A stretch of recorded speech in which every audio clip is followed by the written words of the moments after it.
कहते हैं प्रतिस्थापन प्रभाव।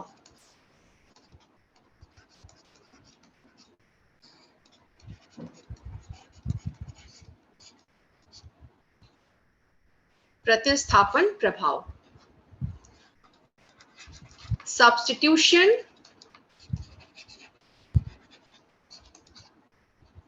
effect means the change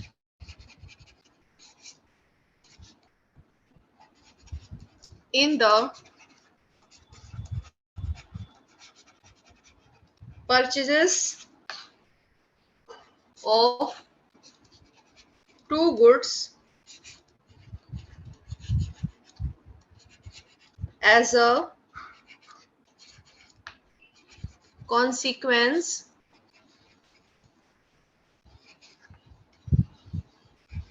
of a change in relative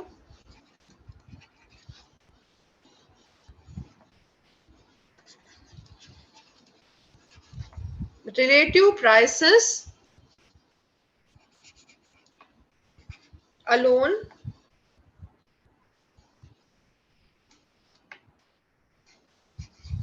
real income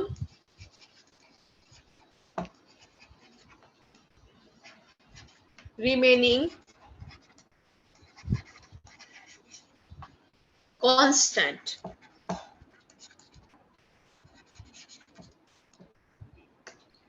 प्रतिस्थापन प्रभाव या सब्स्टिट्यूशन इफेक्ट। सब्स्टिट्यूशन इफेक्ट से मतलब होता है उपभोक्ता के द्वारा दो वस्तुओं की खरीदारी में या परचेजेस में जो भी चेंजेस आते हैं, वस्तुओं की सापेक्षिक कीमतों में परिवर्तन के कारण उसकी स्टडी की जाती है, जबकि उपभोक्ता की वास्तविक आय को हम स्थिर कर देते हैं। उपभोक्ता की वास्तविक आय में हम मान लेते हैं कोई भी परिवर्तन नहीं होता है। हमने कीमत प्रभाव में देखा था कि अन्य बातों के स्थिर रहने पे जब एक वस्तु की कीमत में परिवर्तन होता है तो उपभोक्ता के द्वारा दो वस्तुओं की जो परचेजिंग की जाती है उसके ऊपर क्या इंपैक्ट आता है। तो वहां पे क्या हो रहा था कि प्राइस फॉल हो रही थी, रियल इनकम इंक्रीज कर जा रही थी, प्राइस इंक्रीज कर रही थी तो रियल इनकम फॉल कर रही थी, उसके अकॉर्डिंग उसके परचेजेस में चेंजेस आ रहे थे।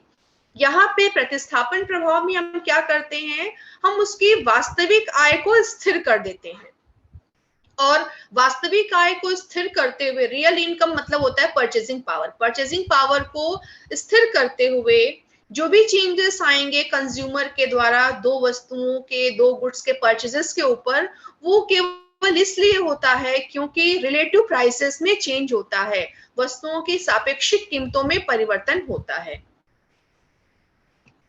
इसको मेजर करने के लिए, देखने के लिए there are two approaches.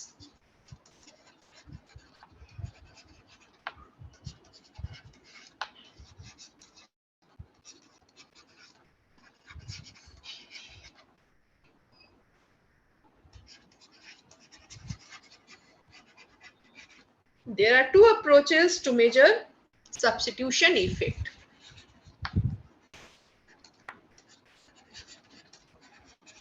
Substitution effect को मापने के लिए दो अप्रोच बताए गए हैं, दो धारणाएं दी गई हैं। पहली जो धारणा है वो है हिक्सियन सब्स्टिट्यूशन इफेक्ट। ये हिक्स के द्वारा दिया गया था इसलिए हम इसे कहते हैं हिक्सियन सब्स्टिट्यूशन इफेक्ट। हिक्स का प्रतिस्थापन प्रभाव, प्रतिस्थापन प्रभाव। जो सेकेंड मेथड है to measure the substitution effect, that is called Slutsky, SLUTSKY Slutsky's substitution effect.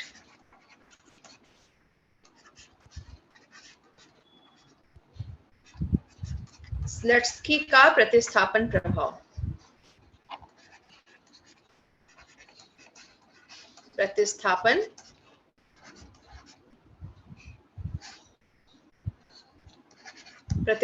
प्रभाव। तो दो विधियों से हम सब्स्टिट्यूशन इफेक्ट की स्टडी कर सकते हैं। One is Hicksian substitution effect and another one is Slutsky's substitution effect. So first of all, we'll talk about the Hicksian method.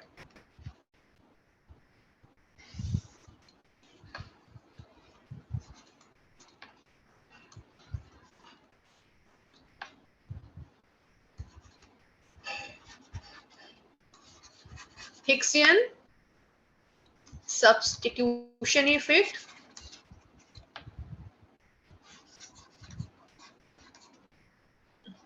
Hicks का प्रतिस्थापन प्रभाव।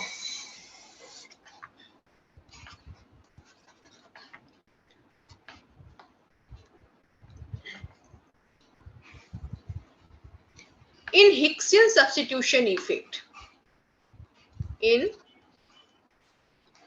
Hicksian substitution effect, price change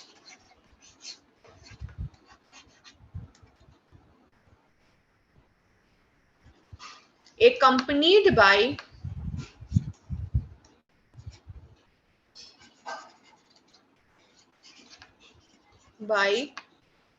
so much change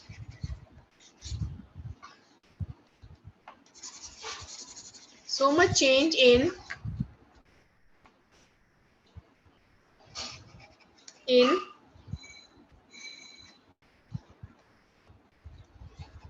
real income of the consumer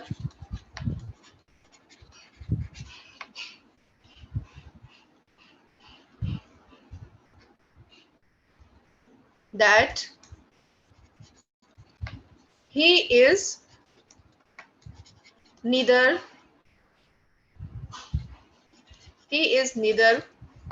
better off nor worse off than before. कीमत प्रभाव में हमने बताया था कि जब किसी वस्तु की कीमत घटती है, जब प्राइस फॉल करता है, तो कंज्यूमर की रियल इनकम या परचेजिंग पावर बढ़ जाती है, जिससे वो बेटर ऑफ कंडीशन में होता है, क्योंकि कीमत घटने का मतलब है कि वो पहले से अधिक मात्रा खरीद सकता है। दूसरी ओर जब कीमत बढ़ती है तो कंज्यूमर की रियल इनकम घट जाती है, परचेजिंग पावर घट जाती है, जिससे वो वर्स ऑफ कंडीशन में होता है, पहले से बुरी स्थिति में होता है, क्योंकि वो उतने ही बजट में पहले से कम मात्रा खरीद सकता है। लेकिन हिक्स के सब्स्टिट्यूशन में क्या कहा गया है? हिक्स के सब्स्टिट्यूशन इफेक्ट में जो भी कीमतों में परिवर्तन होते हैं, उसे उपभोक्ता की रियल आय में इस प्रकार से परिवर्तन किया जाता है कि कंज्यूमर न तो पहले से बेटर ऑफ कंडीशन में होता है, ना ही वर्स ऑफ कंडीशन में होता है। कीमत बढ़े या कीमत घटे, न तो कंज्यूमर जो है वर्स ऑफ कंडीशन में होगा, ना ही वो बेटर ऑफ कंडीशन में होगा with the change in price of commodity. ऐसा क्यों होता है? क्योंकि जो बढ़ी हुई इनकम होती है वो कंज्यूमर से हम ले लेते हैं। कंज्यूमर से लेने का मतलब ये नहीं है कि कोई थर्ड पर्सन जाएगा और कंज्यूमर से वो छीन लेगा। इसका मतलब ये है कि जो भी उसकी रियल इनकम में जो इंक्रीज होती है, जो वास्तविक आय में वृद्धि होती है, कीमत के घटने के कारण जो वास्तविक आय में वृद्धि होती है, रियल इनकम में जो इंक्रीज होती है, वो कंज्यूमर रख लेता है, अपने वॉलेट में रख लेगा और उसके बाद में अपना जो एडजस्टमेंट होगा वो करेगा कि किस प्रकार सी वस्तु आप खरीदेगा। पहले जिसकी वस्तु की कीमत पहले जितनी है उसकी उतनी मात्रा खरीदेगा, या जो वस्तु सस्ती हो गई उस वस्तु की ज्यादा मात्रा परिवर्तन करेगा।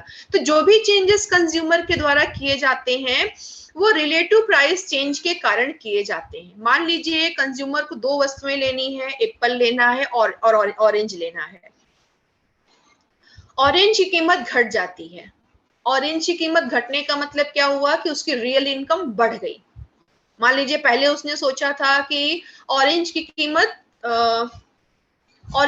मान लीजिए उसने सोचना था कि ऑरेंज यदि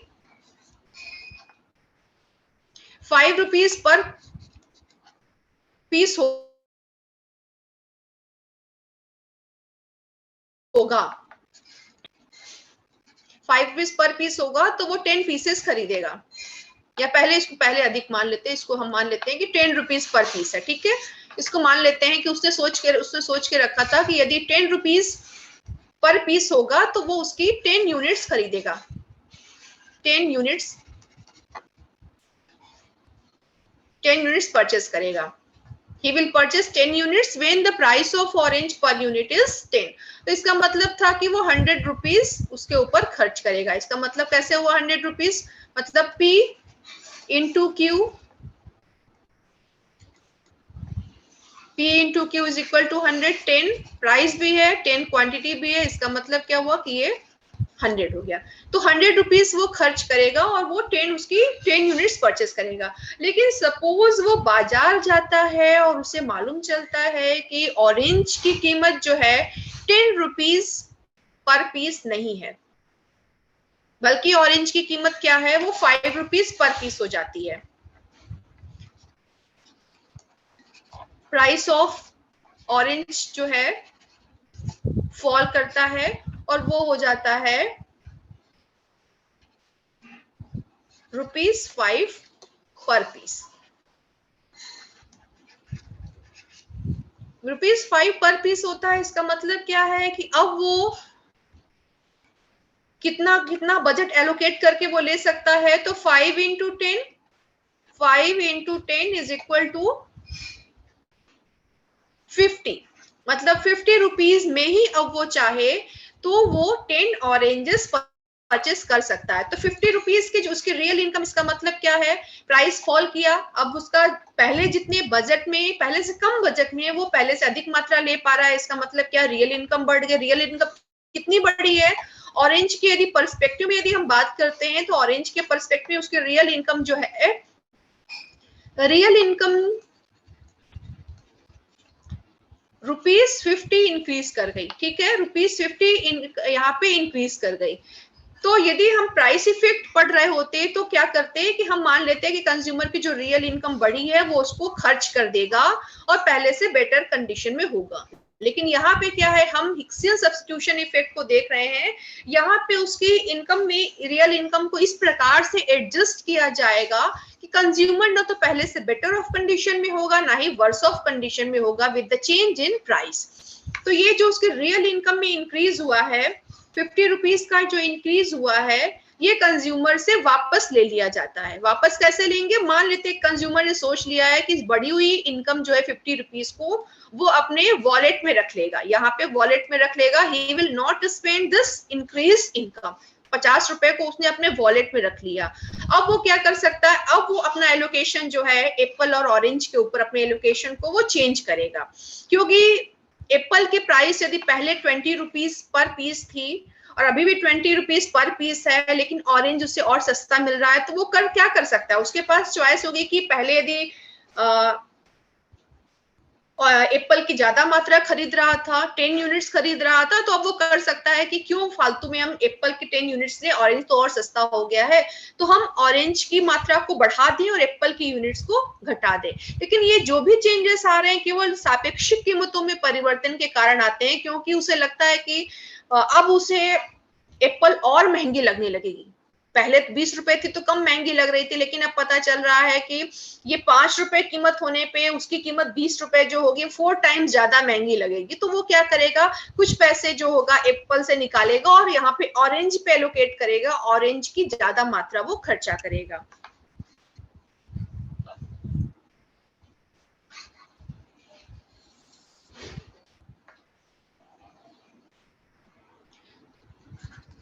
Hicksian substitution effect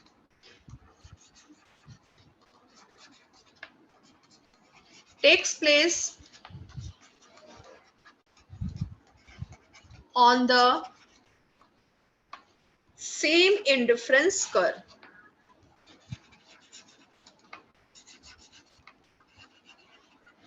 same indifference curve, Higgs का जो प्रतिस्थापन प्रभाव होता है वो उसी उदासीनता वक्र के ऊपर, उसी इंडिफरेंस कर्व के ऊपर होता है, उसमें कोई भी चेंजेस नहीं आते हैं. Consumer lies on the same indifference curve after the change in price.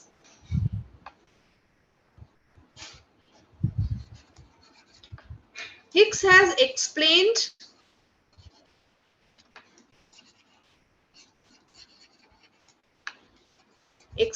his substitution effect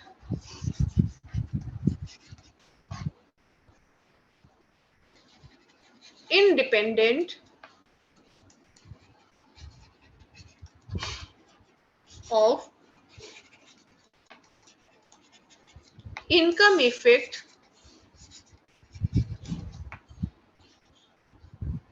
through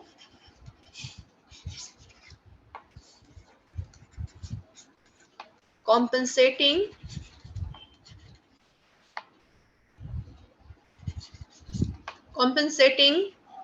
variation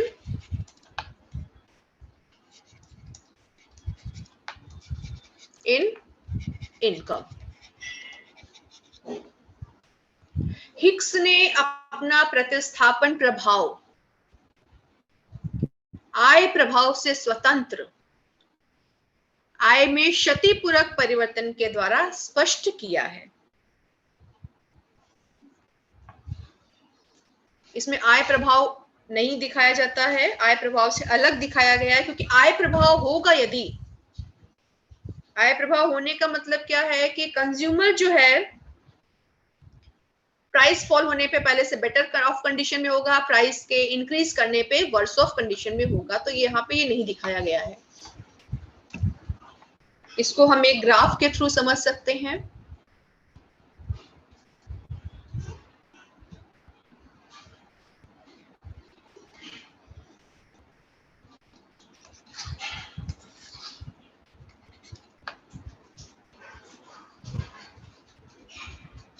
यहाँ पे good X which we have supposed to be orange, good Y which we have assumed to be apple, ये माना है हमने. This is the initial budget line. PQ is the initial budget line.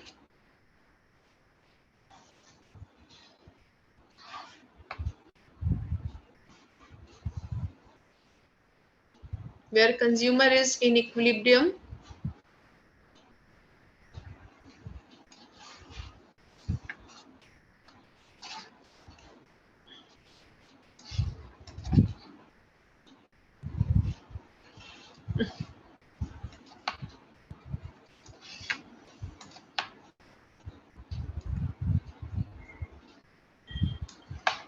Where consumer is equilibrium at point R. R बिंदु के ऊपर consumer जो है equilibrium में है, जहां पे बजट रेखा PQ और इंडिफरेंस कर्व IC एक दूसरे के स्पर्शी होते हैं या टेंजेंट होते हैं. कभी भी हम जब भी इक्विलिब्रियम की बात करेंगे तो इक्विलिब्रियम पॉइंट वहीं पे होगा जहां पे बजट रेखा और indifference curve will be tangent to each other. At this equilibrium point, consumer is purchasing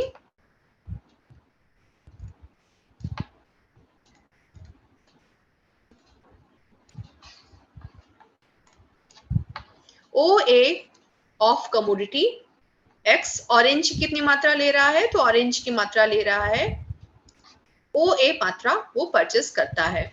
और Y की कितनी मात्रा ले रहा है, तो Y की ले रहा है, RA मात्रा Y की परचेस करता है. अब यदि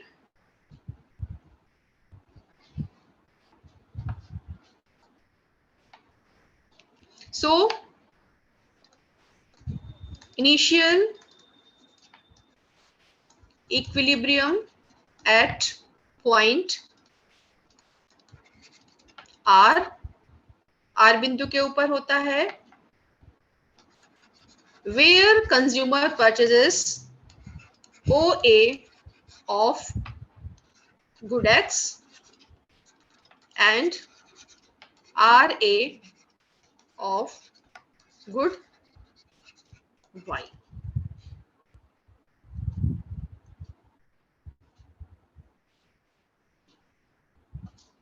Now suppose the price of X falls. अब क्या होता है? Now suppose the price of X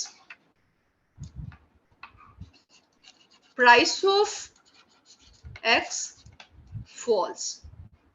price of x fall होने का मतलब क्या होगा? बजट रेखा दाहिनी ओर बाहर की तरफ खिसक जाएगी।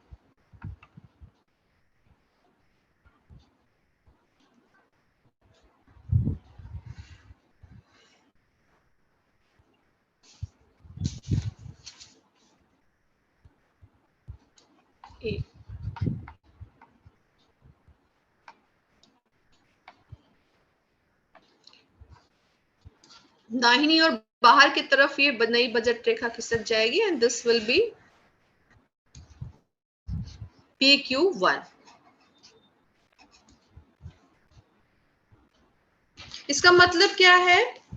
With the fall in price of x, जब प्राइस ऑफ एक्स घटता है, एक्स वस्तु की कीमत घटती है, ऑरेंजेस सस्ते होते हैं, इसका मतलब क्या हो रहा है कि real income,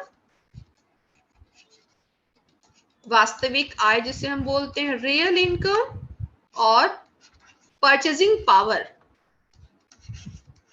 power of consumer क्या होगा? वो इंक्रीज करेगी।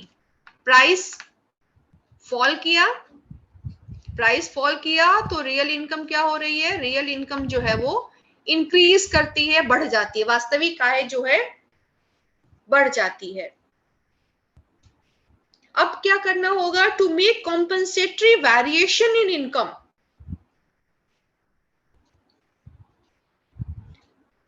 उपभोक्ता की आय को हमें क्या करना है? उपभोक्ता की जो वास्तविक आय है उसको हमें बढ़ता हुआ नहीं दिखाना, बल्कि हमें क्या करना है? उपभोक्ता की वास्तविक आय को हमें स्थिर करना है। इसके लिए आय में क्षतिपूरक परिवर्तन किया जाएगा, compensating variation in income, to keep his real income constant. उसकी वास्तविक आय को स्थिर रखने के लिए आय में क्षतिपूरक परिवर्तन किया जाएगा और उसकी बढ़ी हुई आय को उपभोक्ता से इस प्रकार से वापस लिया जाएगा कि कंज्यूमर जो है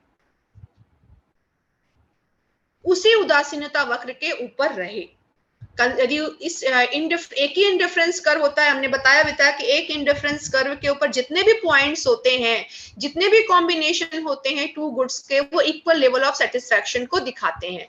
यदि हम इस इंडिफरेंस कर्व से ऊपर जाएंगे, इसका मतलब सेटिस्फैक्शन लेवल बढ़ जाएगा, और नीचे जाएंगे मतलब सेटिस्फैक्शन लेवल घट जाएगा। तो यहाँ पे हम ये कहते हैं हिक्स के सब्स्टिट्यूशन इफेक्ट में कहते हैं कि consumer is neither better off nor worse off than before. ना तो पहले से अच्छी स्थिति में होता है, ना ही वो पहले से बुरी स्थिति में होता है। With the change in price, किसी वस्तु की कीमत में परिवर्तन होने से उपभोक्ता की स्थिति में कोई भी परिवर्तन नहीं होता है, ना तो बेटर ऑफ होता है, ना ही वो वर्स ऑफ होता है। तो अब क्या होगा? वो पहले जो जिस इंडिफरेंस कर्व के ऊपर था उसी इंडिफरेंस कर्व के ऊपर आ जाएगा, क्योंकि उससे जो बढ़ी हुई इनकम है वो कंपनसेटिंग वेरिएशन इन इनकम के द्वारा इस प्रकार से ले ली जाती है, कंज्यूमर ना बेटर ऑफ होता है, ना ही वर्स ऑफ होता है, और वो उसी उदासीनता वक्र आईसी के ऊपर वो लाइक करेगा। इसके लिए क्या करना होगा? एक नई बजट रेखा हमें ड्रॉ करनी होगी, which will be parallel to the new budget line PQ1 के समानांतर होगी। PQ1 के समानांतर एक हमें नई बजट रेखा ड्रॉ करनी होगी।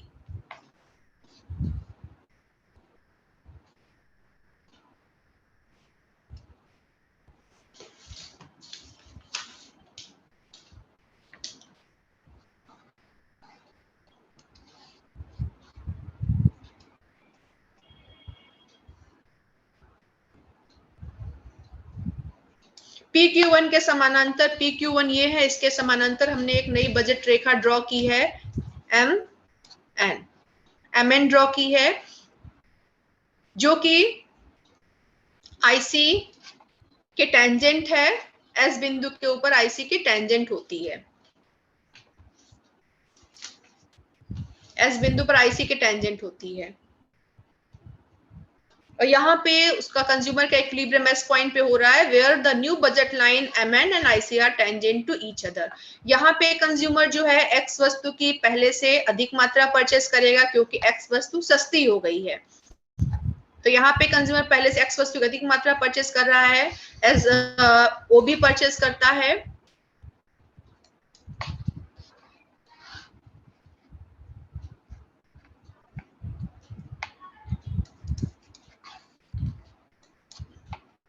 न्यू इक्विलिब्रियम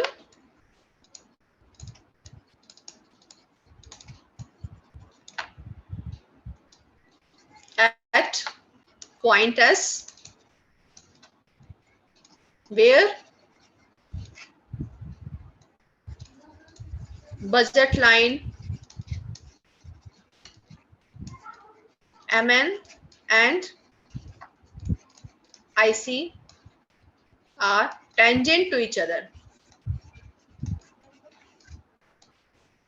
Each other, जहां पे दोनों एक दूसरे के टेंजेंट होते हैं, स्पर्शी होते, बजट रेखा और उदासीनता वक्र, वहां पे नया इक्विलिब्रियम होगा और कंज्यूमर उसी उदासीनता वक्र के ऊपर रहता है, नए उदासीनता वक्र के ऊपर नहीं जाता। इसका मतलब क्या है, कंज्यूमर न तो पहले से बेटर ऑफ कंडीशन में हो रहा है, ना ही वर्स ऑफ कंडीशन में हो रहा है। जो भी चेंजेस किए जा रहे हैं एलोकेशन में, बजट में जो एलोकेशन में चेंजेस किए जा रहे हैं वो सिर्फ इसलिए किए जा रहे हैं क्योंकि एप्पल की कीमत पहले जितनी है लेकिन ऑरेंज क्या हो रहा है, ऑरेंज की कीमत सस्ती हो रही है। तो ऑरेंज के सस्ते होने पे कंज्यूमर को एप्पल और महंगा लगेगा, तो कंज्यूमर क्या करेगा, एप्पल से कुछ बजट को घटाएगा और ऑरेंज के ऊपर लगा देगा।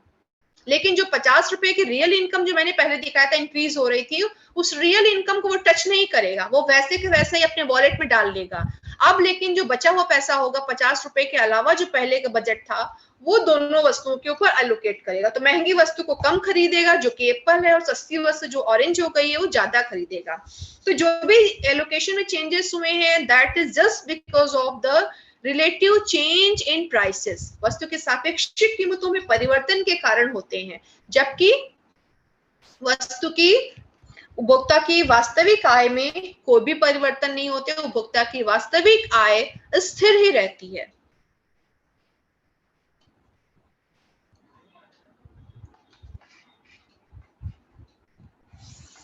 तो यहां पे कंज्यूमर क्या कर रहा है, ही परचेजेस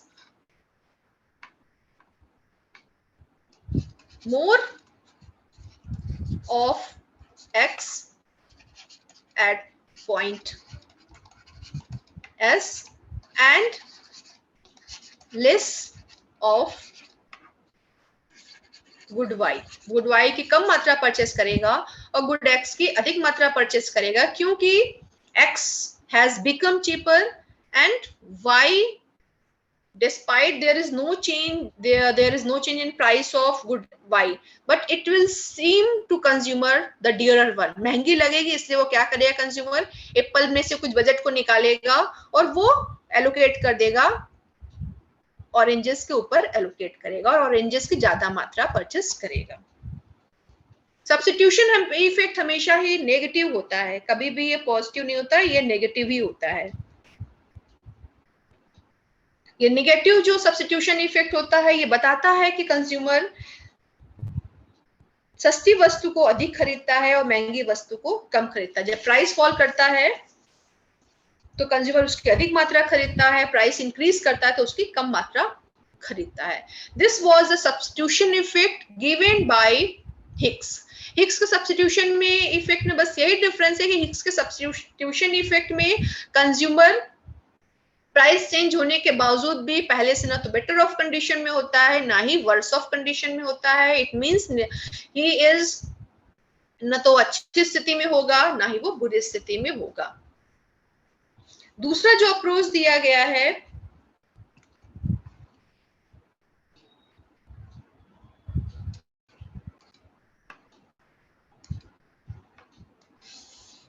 वो है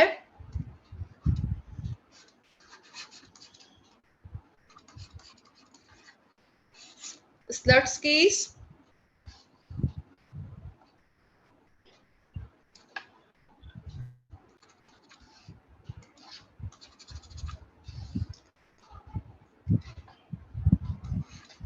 स्लट्सकीज सब्स्टिट्यूशन इफेक्ट, सब्स्टिट्यूशन इफेक्ट, स्लट्सकी का प्रतिस्थापन प्रभाव,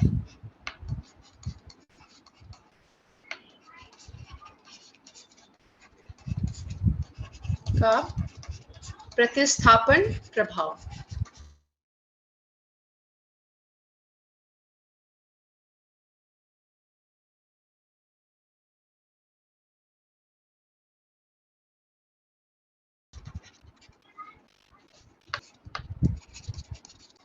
स्लट्सकीज substitution effect, income is reduced or increased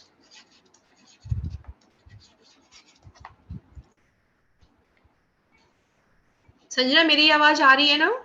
yes ma'am. Okay. In Slutsky's substitution effect, income is reduced or increased not by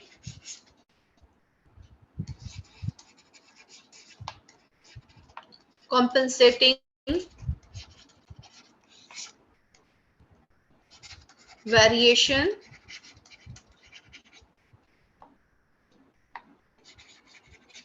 but by cost difference।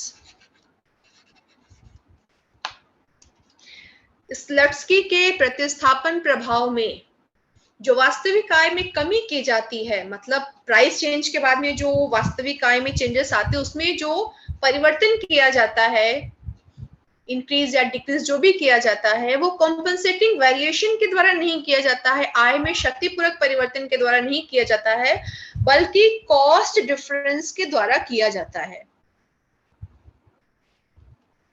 अब cost difference से मतलब क्या होता है? So the cost difference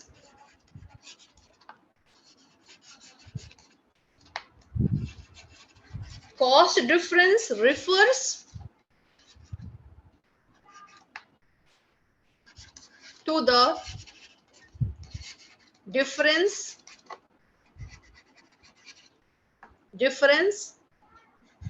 in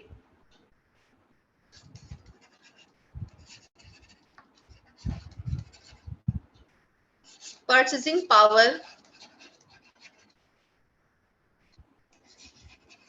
due to difference in price।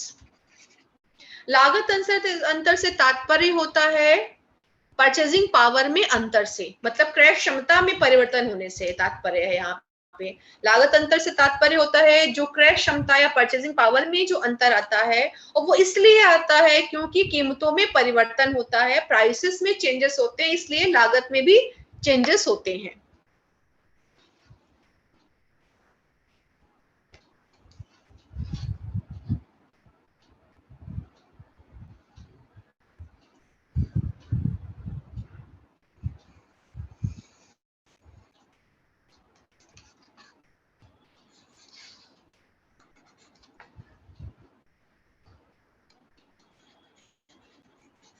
Good Y good x, यहाँ हमने मान लिया था ऑरेंज, माना था यहाँ पे मान लिया था एप्पल। कोई भी कमोडिटी हो सकती है, लेकिन यहाँ पे हमने इजी आउट करने के लिए दो हमने ले लिया था एग्जांपल, ये ले लिया था एप्पल ऑरेंज का।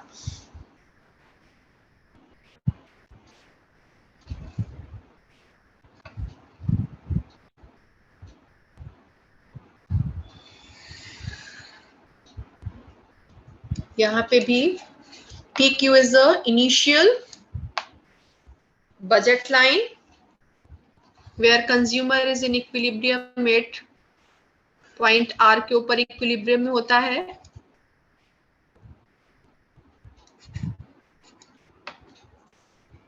और इसकी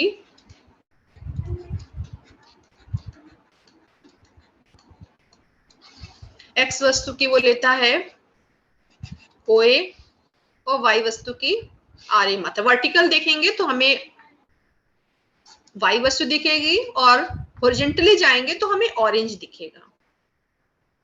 वर्टिकल जब हम देखते हैं, हम नीचे से ओरिजिन से ऊपर की ओर जाने का मतलब है कि वाई इंक्रीज करेगा, और ओरिजिन से हॉरिजॉन्टली यदि हम जाते हैं तो हमारा एक्स इंक्रीज करता है। तो यहाँ पे इक्विलिब्रियम जो फॉर्म हो रहा है वो आर बिंदु के ऊपर हो रहा है। Initial equilibrium takes place at point R where the consumer is purchasing OA of X and RA of Y. Because here budget line and indifference curve are tangent to each other at point R. Now suppose the price of X falls. फिर यहाँ पे वही हम बता रहे हैं, price of X यहाँ पे घट जाता है।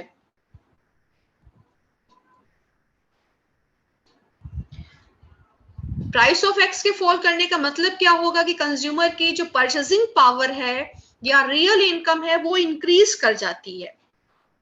मनी इनकम में कोई भी चेंजेस नहीं होता। यदि वो बाजार 200 रुपए लेके गया होगा तो वो 200 रुपए उसके हाथ में रहेंगे, लेकिन प्राइस चेंज होने के कारण जो उसकी क्रय करने की जो क्षमता है, पहले से वो अधिक मात्रा में वस्तुएं खरीद सकता है, उसकी परचेसिंग पावर बढ़ जाती है या फिर उसकी रियल इनकम बढ़ जाती है।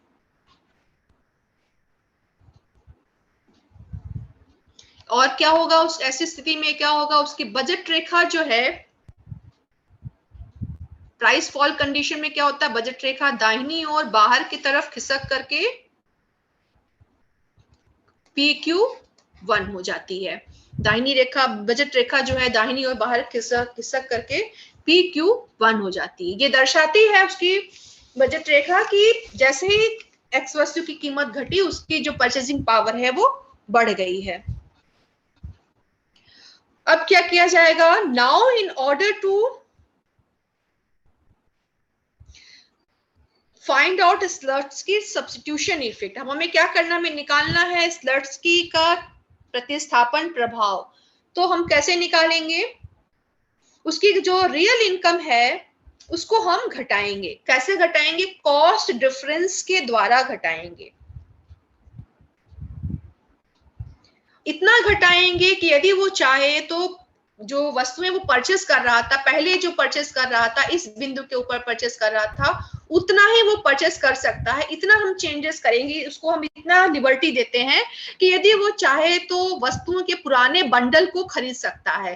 पहले यदि वो 10 एप्पल और 5 ऑरेंजेस, पहले वो 10 ऑरेंजेस और 5 एप्पल खरीद रहा था, तो वो अभी भी उतना खरीद सकता है। इतना हम उतनी बड़ी हुई इनकम को हम ले लेंगे उससे। तो इसको इतनी कंडीशन में छोड़ेंगे, which was not possible in case of Hicksian substitution effect. Hicksian substitution effect में वो पहला बंडल वो खरीद ही नहीं सकता था, उतना उसकी आय में परिवर्तन किया जा रहा था। तो यहाँ पे हम उसकी आय में इतना परिवर्तन करेंगे कॉस्ट डिफरेंस के द्वारा कि यदि वो चाहे तो इनिशियल जो बंडल है, कॉम्बिनेशन है टू गुड्स का R, he can have this combination. तो हम क्या करेंगे, एक नई बजट रेखा पैरेलल टू PQ1 ड्रॉ करेंगे, जो कि इससे गुजरती हुई जाएगी। इस जो है आपका ये R से गुजरती हुई जाएगी। ये दर्शाती है यहाँ पे कि यदि कंज्यूमर चाहे तो वस्तुओं के पुराने कॉम्बिनेशन को वो खरीद सकता है। ये नई बजट रेखा जो है वो MN हम ड्रॉ करते हैं कॉस्ट डिफरेंस के लिए, जो कि पैरेलल टू PQ1 के समानांतर है। जो नई बजट रेखा हमने ड्रॉ की थी PQ1 उसके पैरेलल गई हुई है, और ये शो करती है कि if consumer wants he can have the initial bundle of two goods, R को वो खरीद सकता है।